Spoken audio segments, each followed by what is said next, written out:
Ehtiyot bo'ling, patolog. Siz bu mashhur tajriba haqida bilsangiz kerak. Shisha banka ichiga burgalarni solishadi. Banka og'zi shunday balandlikdaki, burgalar bemalol sakrab chiqib keta olishadi.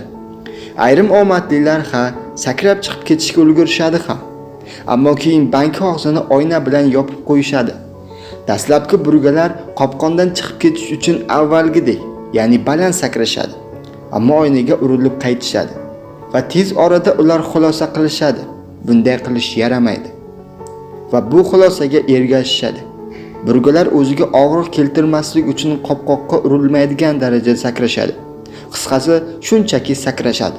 Chunki burgada va 1 soatdan so'ng hech bir burga patologga urilayotgan bo'lmaydi. Barchasi bitta ham qolmasdan sakraganda patologdan pastroqda bo'lish uchun sakrash balandligini pasaytirishadi. So'ngra oynali yopqichni olib tashlashadi. Ammo sakrab chiqib ketishni xohlovchilar endi yo'q. Barcha burgalar xuddi banka og'zi yopiqdek uning og'zidan pastroqqa sakrashda davom etishadi. Bundan qanday xulosa chiqarish mumkin? Xulosa qilishga shoshmay turaylik. Axir bu burgalar haqida hammasi emas. Bu tajribadagi eng qiziq holat bu burgalardan iborat yana bitta bankaning borligi edi. Bu banka birinchi banka bilan yonma-yon bir-biriga tegib turardi. Va bu bankaning og'zi hech nima bilan yopilmagan edi. Ammo ikkinchi bankadagi burgalar o'z qo'shnilarining tajribasiga qarab o'z bankalardan baland sakrab chiqib ketishmasdi. Banka og'zi ochiq bo'lsa ham, qopqondan chiqib ketishga hech nima to'sqinlik qilmayotgan bo'lsa ham. Nima? Bu tajriba burgalar haqidami deb savol berishingiz mumkin. Albatta yo'q. Bu biz haqimizda. Biz boshqalar tajribasiga qaraymiz. Unga qarab, gohida yagona yo'l shu degandek mo'ljal olamiz.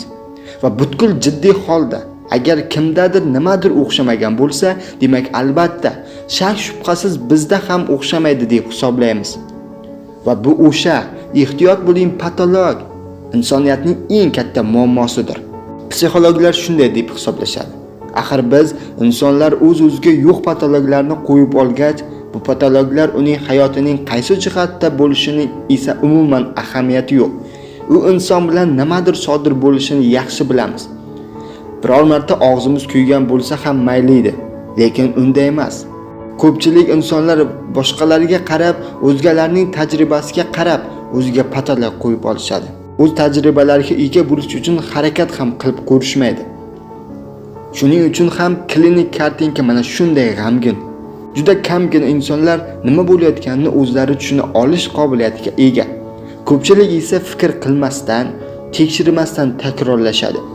Ota-onasi nima deyishgan bo'lsa shuni, maktabda o'qituvchilari boshiga nimani tiqishtirishgan bo'lsa shuni, qo'shnisi, hamkasbi, boshlig'i nimaga ishongan bo'lsa shuni, kechki yangiliklarda nimadir ko'rishsa shuni, oxirida ular o'z-o'zini bularning barchasi o'z fikrlari ekanligiga ishontirishadi.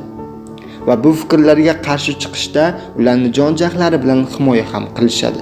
Bu yerda qutulib ketish yo'li bitta.